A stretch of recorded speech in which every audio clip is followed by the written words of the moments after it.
السلام علیکم ورحمۃ اللہ۔ یہ ایک حیرت انگیز اور سچی کہانی ہے جو شاید آپ نے پہلے کبھی نہیں سنی ہوگی۔ یہ کہانی ایک آسٹریائی اداکارہ مالی کولیکوفسکی کی ہے، جس نے فلم قندیل ام ہاشم میں شکری سرحان کے محبوبہ کا کردار ادا کیا تھا جب وہ میڈیسن کی تعلیم حاصل کرنے جرمنی آئی تھی۔ ماری ایک منتشر خاندان میں پیدا ہوئی تھی۔ اس کا والد اپنی خواہشات کے پیچھے بھاگ رہا تھا اور اس کی ماں بھی کچھ مختلف نہیں تھی۔ نتیجتاً ماری اور اس کے بہن بھائیوں کی زندگی برباد ہو گئی۔ اس کے بہن بھائیوں نے آسان راستہ اختیار کیا اور ناجائز کاموں میں ملوث ہو گئے، لیکن ماری نے کوشش کی کہ وہ خود کو محفوظ رکھے اور جائز طریقے سے زندگی بسر کرے۔ اس نے ایک کیفے میں ویٹریس کا کام شروع کیا۔ ایک دن ایک پروڈیوسر نے اسے دیکھا اور اسے چھوٹے چھوٹے کرداروں میں کام کرنے کی پیشکش کی۔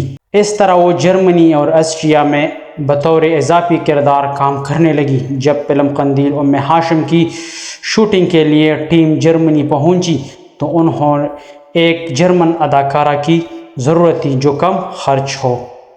ماری نے اس کردار کے لیے آڈیشن دیا اور منتخب ہو گئی۔ فلم کی کہانی سن کر ماری نے سیدہ زینب رضی اللہ عنہا اور اہل بیت کے بارے میں سوالات کیے۔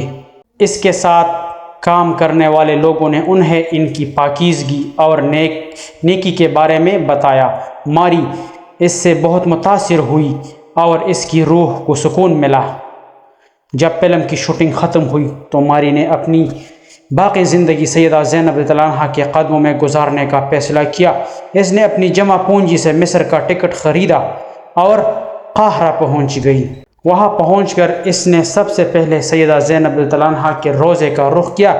چونکہ وہ عربی نہیں جانتی تھی، اس لیے مقامی لوگوں نے اس کی مدد کی اور اسے معروف اداکار عبدالوارث اثر کے پاس لے گئے جو فلم میں بھی شامل تھے۔ عبدالوارث اثر نے اسے دل سے خوش آمدید کہا اور جب ماری نے اپنے اسلام قبول کرنے کی خواہش ظاہر کی تو اسے دارالفتح لے گئے، جہاں مفتی مصر احمد عبدالعال بریدی نے اس کا اسلام قبول کیا اور اسے کا نام زینب الحسین علی رکھا۔ اسلام قبول کرنے کے بعد جب زینب نے قرآن پاک کا جرمن ترجمہ پڑھنا شروع کیا اور روتی رہی، اس نے عبدالوارث اثر سے حج پر جانے کی خواہش ظاہر کی۔ عبدالوارث نے اس کے لیے حج کا انتظام کیا اور محمد توفیق اور ان کی اہلیہ کے ساتھ سفر کرنے کی بندوبست کیا۔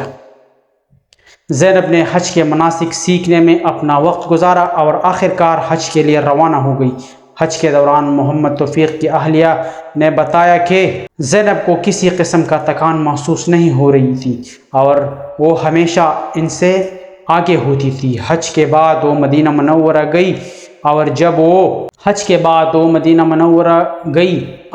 جب وہ روضہ رسول صلی اللہ علیہ وسلم پہنچی، زینب کا چہرہ چمکنے لگا۔ انہوں نے قرآن پاک کو اپنے سینے سے لگایا اور بلند آواز میں کلمہ شہادت پڑھا اور اسی لمحے وفات پا گئی۔ زینب کو مدینہ میں جنت البقیع میں دفنایا گیا۔ اللہ تعالی ہمیں بھی ایسی خوبصورت موت عطا فرمائے۔ اگر آپ کو ہماری ویڈیو اچھی لگے تو پلیز ہمارے چینل کو سبسکرائب کریں اور ساتھ میں بیل آئیکن کو بھی ضرور دبائیے گا تاکہ اس طرح کی اچھی اچھی کہانیاں اور ویڈیو آپ کو ملتے رہیں۔ جزاک اللہ۔